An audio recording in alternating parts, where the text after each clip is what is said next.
Hey everyone, welcome back, and this is my review of Parasite episodes 8 and 9.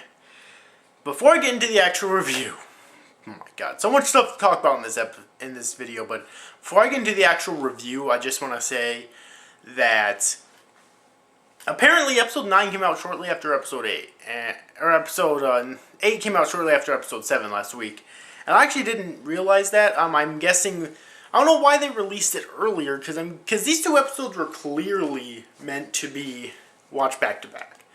But this does answer a question I had in my last week's review, which was that whether it's going to be like an hour-long episode or two regular length episodes. And it's two regular length episodes to watch back to back. Because clearly, I mean, for the most part, these two episodes deal with the same sort of like concepts and stuff. So they're definitely meant to be watched back to back, which is why I think it would have been better if they were just if it was just 1 hour-long episode. Quite honestly. But anyways, though, aside from that, let's get into the review. Damn, man. Damn. Wow. Okay, I'm going to be kind of jumping around here. So there's a few key concepts that remain consistent within both of these episodes, okay? The biggest one is definitely Izumi's personality change. They focused on that so fucking heavily, probably more heavily than they ever have in the series thus far. And I know why. It's probably because Izumi just got back from, well, two reasons. One, he just got back from his trip, and two, his mother is fucking dead. And three, obviously, which has been the one in the entire series so far, is that Migi's probably changing his personality. You know what I mean? And the person who it really affects in this episode is Murano, because it should be no surprise that Murano is in love with Izumi. And we actually do get a brief flashback, I believe that it's in episode 8, if I'm not mistaken, where they first met each other, I guess, at their high school or middle school or whatever it was, entrance exams. Okay, and there's a scene later on in the episode, or maybe it's in episode 2, or I mean episode 9, don't remember for sure, where those two scenes kind of emulate each other in a way, although the mood's definitely way different, obviously. Okay, in the flashback, we have them first meeting each other, and Murano's calling his name, wants to talk to him, and then she says, you know, maybe I got the wrong person, and Izumi butts in and says, no, I'm Izumi and whatnot. And then in the present, we have Murano, tears in her eyes this time, saying, I think I've got the wrong person. And Izumi doesn't say anything, because Izumi has changed so much, okay? And there's a few scenes in these two episodes that really makes you clue in on that. Okay, first off, there's a time where he, this is gonna be out of order, of course, but there's a time when he like screams you idiot in the middle of class. That was at the end of episode 9. That was the last. Oh no, that was the last scene in episode 8, I believe. There was the one where he was looking out the window. Murano was going to try to make up with him, and then he got all pissed off at something, which we know what he was pissed off at, but Murano obviously doesn't yet. And he looked over at her, and that fucking rape face that he had on was just hilarious but disturbing at the same time. Hilarious because it just looked hilarious, but disturbing because of why he had it on. Okay. Dear God. And then there was the scene, basically the biggest falling out scene that they had in episode, I forget which episode it was in, but that scene basically, I said, kind of emulated, with huge amounts of irony, by the way, the flashback scene and whatnot. Yeah, there was that scene where she's basically walked away from him and said, I think I've got the wrong person. Because she's noticed how much he has changed. Okay, and she doesn't like it. Okay, I guess she's into timid guys. But, well, okay, maybe I'm being too harsh on her, because there was another scene in episode 8 where this puppy had died. Right? He was run over and he died. So originally Shinichi went and took it over to a bench and was basically keeping it company until it died completely. Okay? So at first Murano didn't think anything about it. She actually kind of liked it. She didn't think he'd change at all. Then when it died completely, he took it and threw it in the fucking garbage.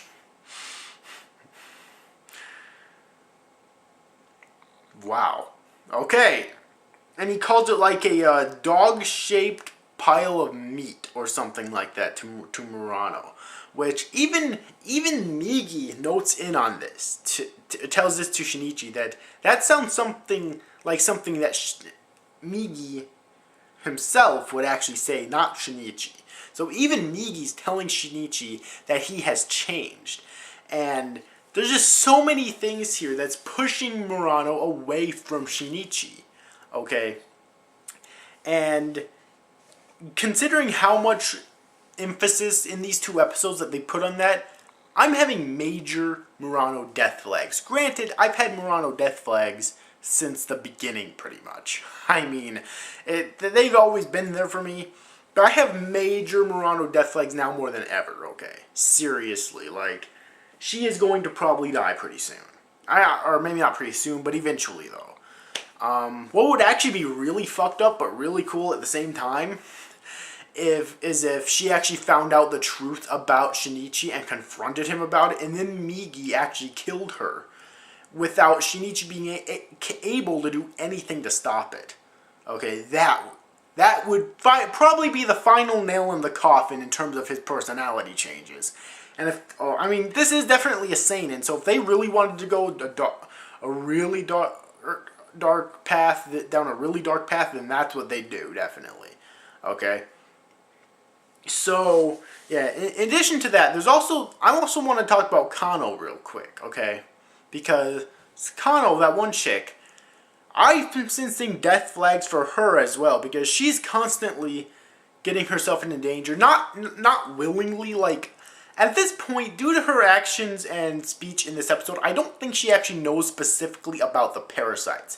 Basically, she's able to sense the parasites, alright, and since it's usually with Shinichi, she thinks that she's able to sense Shinichi, and because it happens so much, she thinks that Shinichi's her soulmate and whatnot, and she thinks she can sense her soulmate. But obviously we know that she can sense it's the parasites that she can sense somehow. We still don't know how that she can sense the parasites, but we just know that she can, okay? And we kind of knew this beforehand, but the biggest thing that makes it apparent now is that she thought she was sensing Shinichi when really it was this, what's his name, Hide guy. Who I'll get to him later on. He's a major part of both these 2 episodes, okay? But it was actually him. So obviously if you couldn't get it before, now that's obviously proof that what she's sensing is the parasites. But obviously she doesn't know that. And so she keeps getting herself into these situations unknowingly, obviously. And so that's why I suspect that she's going to die. Because she probably would have died at the hands of Hide if Shinichi didn't step in there and save her. Because obviously Shinichi knows that Hide's a parasite, you know. She just does. At least I'm assuming that she doesn't. Okay. Okay, before I get to Hide, I want to talk... Oh my god, I don't remember her name. She's the one that... where the cliffhanger ended off at the end of this episode, which, by the way, yeah, I want to talk about that cliffhanger first. That was a really fucking awful-ass cliffhanger. That was probably one of the worst cliffhangers of the season. That was even worse than the one where Shinichi almost died, because at least there I knew that he wasn't, considering he's the main character, he wasn't going to die, at least not this soon, okay? But the cliffhanger at the end of this episode was just, oh my god, damn. It was painful, quite honestly. So yes. But anyways, so that one chick, I don't remember her name, but she is really fucking stupid. Oh my god, like, she deserves to die. After her actions in the episode 9, I want to see her die. I really hope this Shinichi doesn't come to save her, or that she somehow gets out of herself after this episode. No, I really want to see her fucking die, alright? Because she deserves it after that. Seriously. Like, okay, at first I thought she was going to be really smart, because she went to her father, who's apparently a part of this investigation team, who's investigating the parasites that kind of know that something's up, and they were actually interviewing Shinichi's father as well beforehand. And her father is one of them. And he has a sketch that apparently someone drew about, like, is really extremely fucking talented artist drew of it.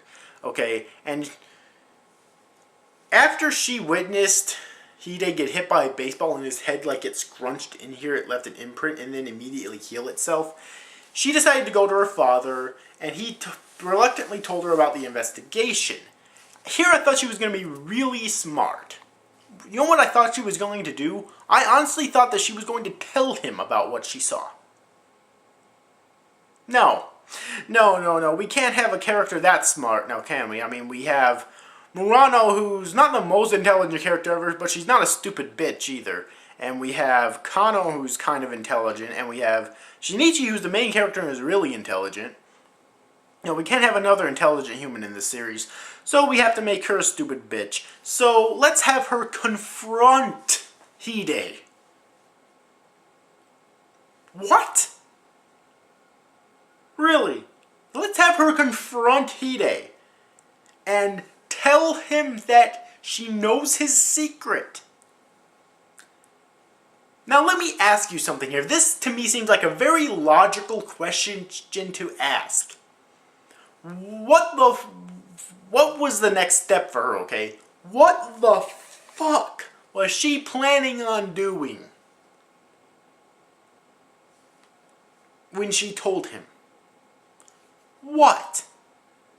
Like, I've been thinking about this for a little while after I finished watching episode 9. I still can't understand exactly what's going on here. Like, what was she planning on doing? What could have been the purpose of that? Is she really that fucking stupid? Oh my god. Like, she deserves to die after this. I want her to fucking die. Okay, I really do. Because, like, no, that's just, oh my god. Are you kidding me? So, anyway, yeah, apparently she has a stupid crush on Shinichi, like everyone seems to, but at this point. So, well, at least 3 of the girls in the series do. Her, Murano, and Kano. But, yeah. So, anyways, moving away from that, at least for the time being, I also want to talk about Atako and this other strange parasite that she was talking to, who apparently she's also in contact with Hide as well. Now, Tako.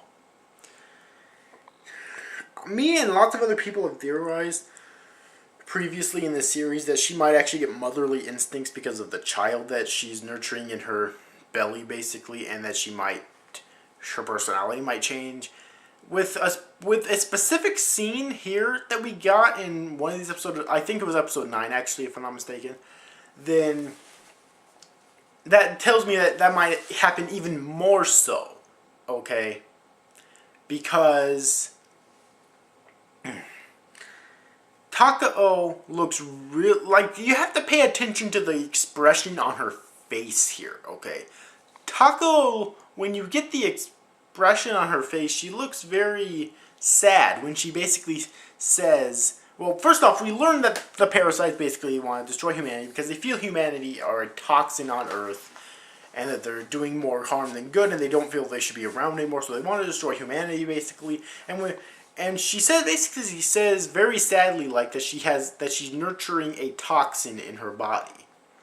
And the way she says it and the expression on her face tells me that she's probably really sad about that, and that she might actually change, like, she might actually change sides eventually, or she might kill herself maybe, or maybe she'll just change personality altogether, or maybe she'll try to live a normal life, give birth to the child and live a normal life, mother it and everything like a normal human mother would. You know, that brings up lots of things that she might actually do because of that, okay? So, overall, I really don't think there's anything else for me to say here, okay? But that was a lot, though, because we had 2 episodes here instead of just 1. And right off the bat, I just want to say amazing. Fucking amazing. Seriously, it really was. But that cliffhanger just killed me. It really did. Like, mainly because I just wanted to see her die. I really hope she's not saved. Or that she doesn't get saved. The music was outstanding as always. And just seeing how Shinichi, much stronger that Shinichi gotten as well. Like, he took out that fucking gang, or not, he didn't take him out, but he grabbed the fucking gang leader's fist, held on to it for a few seconds, and then the guy just ran away with his gang members. So it's like he's definitely a lot stronger than he used to be. And even that guy could tell that if they all tried to fight him, they would lose. Okay. I also want to talk about Hide real quick too before I end this review. Hide claimed to Shinichi that he hasn't hurt a human in recent memory. Well, clearly that's a lie. And I should have clued into this beforehand, because beforehand he fucking killed a human female. So, like, I should have clued into that, like, yeah, he's fucking lying. And clearly, he's shown, in both these two episodes, episode 8 and episode 9, he's shown many instances where, yeah, that's a fucking lie. So I really should have clued in on that, and that's kind of my fault right there, but I mean, he was clearly planning on killing Kano. He's clearly planning on killing that one stupid bitch at the end of episode 9. So, saying that he was clearly planning on killing those gang members, so saying that he has never heard a human in recent memory is a fucking lie, okay? Anyways, overall, if you get to see both of these 2 episodes this week of Parastye, then I definitely recommend that you do both episode 8 and episode 9. Really, they are meant to be watched back to back. I'm just going to say that right now, they really are, so I wouldn't recommend putting too much time in between when you watch both of them, okay? And I cannot wait for next week's episode. Unfortunately, it'll just be one episode, because this type of series where I just don't like it when there's just one episode a week. Come on, man, seriously. So yeah, the music was awesome as always. The animation was fluid and great as always, for the most part. So anyways, overall, hope you enjoyed this review, guys. See you after, guys. Thank you for watching. Bye-bye.